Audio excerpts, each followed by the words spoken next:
Get ready, start. I believe it can. And not only that, I believe it can ultimately succeed better, not perhaps in yielding such great results quickly, but in laying a surer foundation and more effective foundation not only for planned growth but for the type of society which we wish to develop in this country.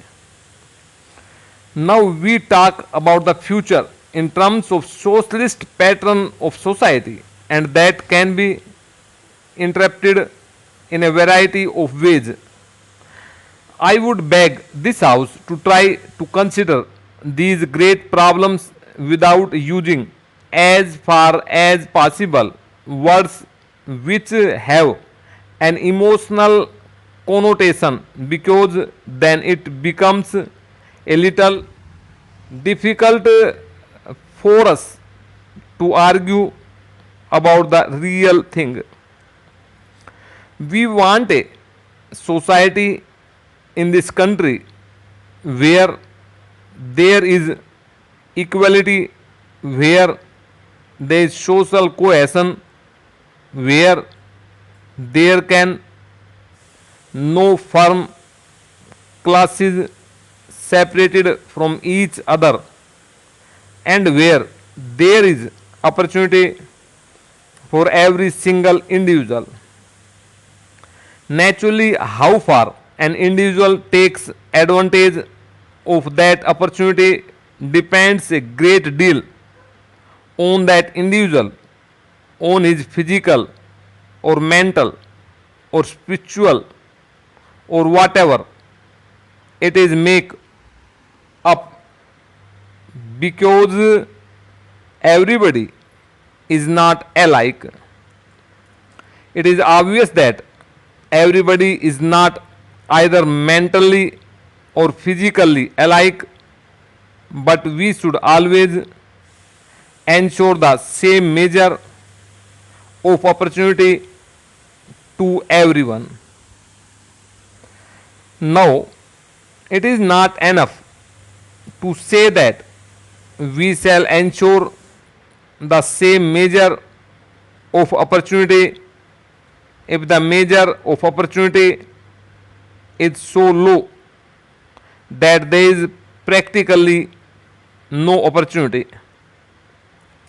It then does little good to say that everybody is getting the same measure of opportunity. It is not much good saying that everybody has the same measure of opportunity on poverty level, because that means lack of opportunity to everybody. Therefore, in order to give that opportunity, we have to have something to give. That is to say, we have to get out of poverty and lack of opportunity. We have to produce wealth, because only out of that can we produce the things that are necessary for people to have that opportunity we crave for. So it comes round to our producing the things that we require.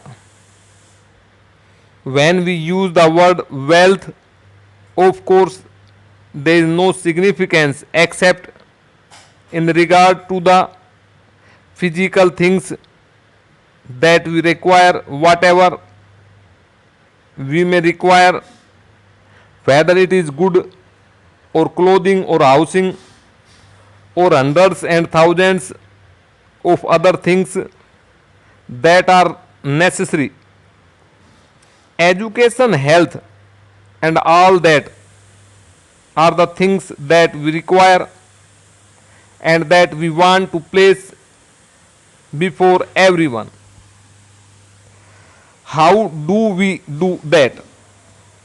There was considerable argument about a year ago about what was called physical planning and financial planning, as if there was an inherent contradiction between the two. Many people thought that the use of this term physical planning was dangerous and was meant to turn our approach in a wrong and harmful direction. Now I do not understand how there can be any planning of any kind without physical planning. Obviously, whatever you may plan, you have to plan for the goods, you have to plan for food.